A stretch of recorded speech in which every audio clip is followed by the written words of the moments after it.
ಮೊದಲನೇದಾಗಿ ಮಾಧ್ಯಮ ಮಿತ್ರರಿಗೆ ನಮ್ಮ ಈ ಒಂದು ಪ್ರೈವಸಿನ ಸಹಕರಿಸಿದ್ದಕ್ಕೆ ಥ್ಯಾಂಕ್ ಯು ವೆರಿ ಮಚ್. ಅದನ್ನ ಸಪೋರ್ಟ್ ಮಾಡಿದ್ದಕ್ಕೆ thank you so much.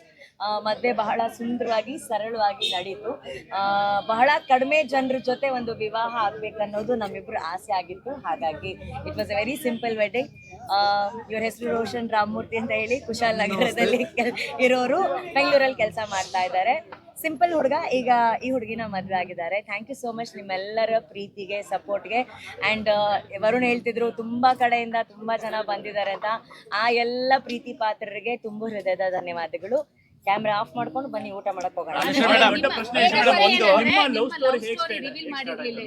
Actually ಯಾರು ಹೇಳಿದ್ರು ನಂಬಲ್ಲ, ಅದಕ್ಕೆ ನಾವ್ ಯಾರು ಹೇಳ್ತಾ ಇಲ್ಲ. It's simple love story. ನಾವಿಬ್ರು ಫ್ರೆಂಡ್ಸ್ ಆದ್ವಿ, ಕಾಫಿ ಕುಡಿದ್ವಿ, ನಂಗೆ ಅವ್ರು ಇಷ್ಟ ಆದ್ರು, ಅವ್ರಿಗೆ ನಾನು ಇಷ್ಟ ಆದೆ, ಲವ್ ಆಯ್ತು, ಮದ್ವೆ ಆಗಿ ನಿಮ್ ಮಧ್ಯೆ ಕೂತಿದೀವಿ.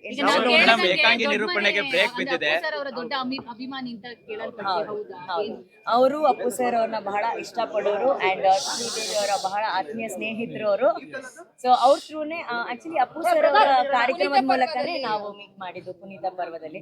ಸೊ ಒಂದು ಲೆಕ್ಕದಲ್ಲಿ ಅಪ್ಪು ಸರ್ ನಮ್ಮನ್ನು ಸೇರಿಸಿದ್ದಾರೆ ಅಂತ ಅನ್ಸ್ಕೊಂಡು. ನಿಮ್ಗೆ ಯಾಕಂದ್ರೆ ಅನುಶ್ರೀ ಮೇಡಮ್ ಫಸ್ಟ್ ಪರಿಚಯ ಆಗಿದ್ದು ಅದೇ ಯಾವಾಗ, ಸೊ ಜರ್ನಿ ಹೆಂಗ್ ಸ್ಟಾರ್ಟ್ ಆಯ್ತು ನಿಮ್ ಕಡೆಯಿಂದ, ನಿಮ್ ಬಗ್ಗೆ ಪರಿಚಯ ಕಡಿಮೆ ಇದೆ, ಅದಕ್ಕೆ ನೀವು ಮಾತಾಡಿ. ನಾನು ಏನೋ 5 ವರ್ಷದಿಂದ ಪರಿಚಯ ಇದೆ ನನಗೆ. ಸೊ ಲಾಸ್ಟ್ 3 years ಇಂದ ವಿ ಬಿಕೇಮ್ ಕ್ಲೋಸ್. ಪುನೀತ ಪರ್ವೆಲ್ಲ ಮಾಡಿದ್ಮೇಲೆ ಕ್ಲೋಸ್ ಆಗಿದ್ದು. So Shri is the reason for us to meet. Sridevi Bhyrappa ನನ್ನ childhood friend. So through her I met Anu and she is a very simple girl. So ನನಗೆ ಯಾವತ್ತೂ ಒಂದ್ಸಲ she is a celebrity or anything. Anushree madam celebrity ಅಂತ ಹೇಳ್ತಾ ಇದ್ರು. ಏನಿಲ್ಲ, ನಾನು ಚೆನ್ನಾಗಿ ಅಡಿಗೆ ಮಾಡ್ತೀನಿ, ಚೆನ್ನಾಗಿ ತಿಂತಾಳೆ. So she likes it.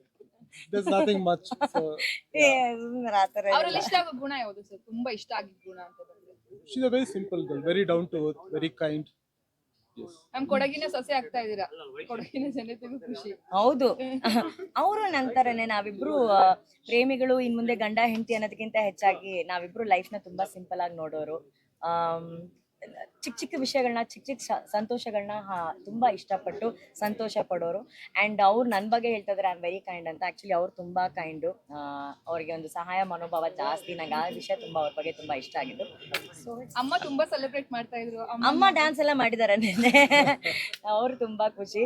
But ಎಲ್ಲಾ ಸೆಲೆಬ್ರೇಷನ್, ಎಲ್ಲಾ ಸಂತೋಷನ ಒಂದು ತಟ್ಟೆಯಲ್ಲಿ ಹಾಕಿ ನಮಗಾಗಿ ಒಂದು ಜೀವನದ ಒಂದು ಮರೆಯಲಾಗದಂತ ಒಂದು ಖುಷಿನ ಕಟ್ಕೊಟ್ಟಿದ್ದು ನಮ್ಮ ಬ್ರದರು ವರುಣ್ ಅವರು.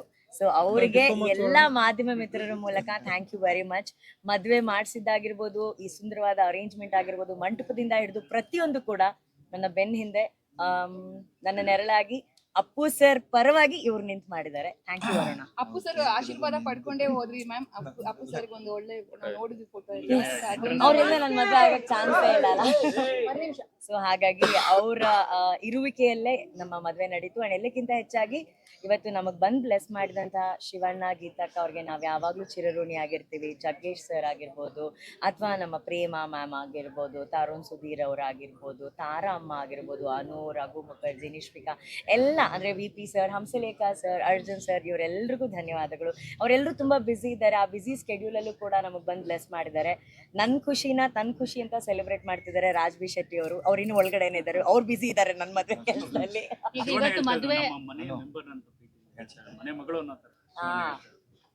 ಅವ್ರು ಹೇಳಿದ್ರು ಅನು ಮದ್ವೆ ಮಾಡಿಸ್ತೀನಿ ಅಂತ ಹೇಳ್ಬಿಟ್ಟು. ಸೊ ಅವ್ರು ಮುಂಚೆನೆ ಇವ್ರನ್ನ ನೋಡಿದ್ರು. ಇವರಿಬ್ರು ಶಬರಿಮಲೆಗೆ ಒಟ್ಟಿಗೆ ಹೋಗಿದ್ರು ಅಲ್ಲ ರೋಷನ್? ಸೊ ಅವ್ರು ಅವಾಗ ಒಟ್ಟಿಗೆ ಹೋಗಿದ್ರು. ಅದಾದ ನಂತರ ಫಸ್ಟ್ ನಾನು ಅಣ್ಣನ್ಗೆ ಪರಿಚಯ ಮಾಡ್ಕೊಟ್ಟಿದ್ದು. ಅಂದ್ರೆ ಇವತ್ತು ಸಾಕಷ್ಟು ಒಳ್ಳೆ ಹೃದಯವಂತರು ಬಂದಿದ್ದಾರೆ. ಫಸ್ಟ್ ಟೈಮ್ ನಾವೆಲ್ಲೂನು ರಚಿತಾ ಅವರು ಯಾವ ಕಾರ್ಯಕ್ರಮಕ್ಕೂ, ಯಾವ ಫಂಕ್ಷನ್ಗಳಿಗೆ ಹೋಗೋದೇ ಇಲ್ಲ. ಇವತ್ತು ನನ್ಗೆ ನಂಬಕ್ಕಾಗಿಲ್ಲ ರಚಿತಾ ಅವ್ರು ಬಂದು ನಮಗ್ ಬ್ಲೆಸ್ ಮಾಡಿದ್ದಾರೆ ಅಂತ. ಅವರು ಕೊರಗಜ್ಜ ಸ್ವಾಮಿನ ತುಂಬಾ ಬಿಲೀವ್ ಮಾಡ್ತಾರೆ, ನಾವು ತುಂಬಾ ಬಿಲೀವ್ ಮಾಡ್ತೀವಿ. ಅಜ್ಜನೇ ಇವತ್ತು ಅವ್ರನ್ನ ಕಳ್ಸಿದ್ರು. ಅಷ್ಟು ಖುಷಿ ನನ್ಗೆ ಆಯ್ತು.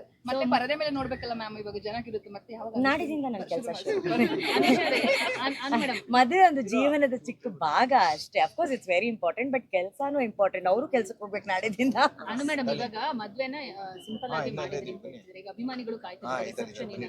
ಇಲ್ಲ, ನಮ್ಗೆ ತುಂಬಾ ಸರಳ ವಿವಾಹ ಬೇಕಾಗಿದ್ದು, ಅಷ್ಟೂ ಸರಳ ನಮ್ಮ ಕೈಲಿ ಮಾಡಕ್ ಆಗಿಲ್ಲ. ಸರಳಕ್ಕಿಂತ ಒಂಚೂರು ಮೇಲಾಗಿ ಒಂದ್ ಮಾಡಿದೀವಿ ಅಲ್ವಾ.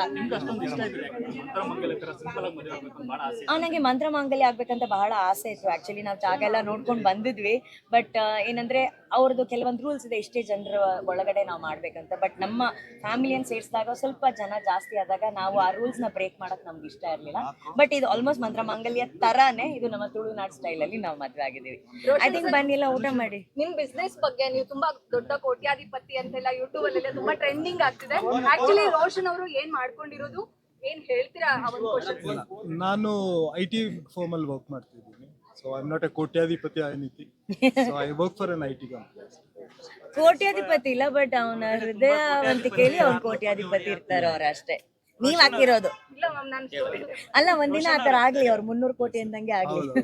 600 ಕೋಟಿ 300 ಕೋಟಿ ಎಲ್ಲ ಇದೆ, ಅದಕ್ಕೆ ಒಂದು ಕ್ಲಾರಿಫೈ. ಯಾವ್ದು 900 ಕೋಟಿ ಅಂತಲೂ ನೀವೇ ಹಾಕಿ, ಮೇಡಮ್, ಇವ್ರೇ ಹಾಕ್ಬಿಟ್ಟು ಒಂದು ಕ್ಷಣನ ಹೆಂಗೆ ಎಂಜಾಯ್ ಮಾಡಿದ್ರಿ, ಜೊತೆಗೆ ಭಾವುಕ ಕ್ಷಣಕ್ಕೂ ಒಳಗಾದ್ರಿ? ಅಂದ್ರೆ ಮದ್ವೆ ಅನ್ನೋದು ಎಲ್ಲಾ ಹೆಣ್ಣಿನ ಒಂದು ಕನಸು ಅಲ್ವಾ ಸರ್. ಆ ಕನಸು ಇವತ್ತು ಬಹಳ ತಡವಾಗಿದ್ರು ಕೂಡ ಸರಿಯಾದ ವ್ಯಕ್ತಿ ಜೊತೆ ಆಗೋದು ಬಹಳ ಇಂಪಾರ್ಟೆಂಟು. ಏನಂದ್ರೆ ಎಲ್ಲರೂ ಕೇಳ್ತಾ ಇದ್ರು, ಏನಕ್ಕೆ ಇಷ್ಟು ಸಿಂಪಲ್ ಆಗಿ ಮದ್ವೆ ಆಗಿದ್ರೆ, ಎಷ್ಟು ಪ್ರೈವೇಟ್ ಆಗಿ ಮದ್ವೆ ಆಗಿದ್ದೀರಾ ಅಂತ ಹೇಳಿ.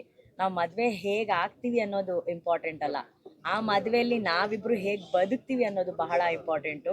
ಸೊ ಮದುವೆ ಒಂದು ದಿನದ ಸಂಭ್ರಮ ಆದ್ರೆ ಜೀವನ ಪರ್ಯಂತ ನಮ್ಗೊಂದು ಜವಾಬ್ದಾರಿ ಇದೆ, ಒಬ್ರಿಗೊಬ್ರು ಜೊತೆಯಾಗಿರೋದು. ಸೊ ಅದನ್ನ ನಾವು ತುಂಬಾ ಜವಾಬ್ದಾರಿಯಿಂದ ನಿಭಾಯಿಸ್ಬೇಕು ಅಂತ ಇದ್ದೀವಿ. ಸೊ ಅದಕ್ಕೆ ನೀವೆಲ್ಲರೂ ಬಂದು ಆಶೀರ್ವಾದ ಮಾಡೋದಕ್ಕೆ ತುಂಬು ಹೃದಯದ ಧನ್ಯವಾದಗಳು. ಮತ್ತೆ ವೇದಿಕೆಗಳಲ್ಲಿ ಇವೆಂಟ್ಗಳಲ್ಲಿ ನೀವೊಂದು ಭೇಟಿ ಮಾಡೋಣ, ಬನ್ನಿ ಊಟಕ್ಕೆ ಹೋಗೋಣ. ಈಗ ಏಕಾಗಿ ನಿರೂಪಣೆಗೆ ಬ್ರೇಕ್ ಹಾಕಿ ಹೊಸ ಮನ್ವಂತರ ಅಂತ ಹೇಳಿದ್ರೆ, ಹೊಸ ಮನ್ವಂತರದ ಕನಸುಗಳು ನಿಮ್ಮ ಹತ್ರ ಹೇಗಿದೆ? ಏನ ನಿರೂಪಣೆ ಬ್ರೇಕ್ ಹಾಕಿಲ್ಲ. ಆಯ್ತು, ಅಂದ್ರೆ ಒಂದ್ ರೀತಿ ಹೊಸ ಮನ್ವಂತರದ ಕನಸು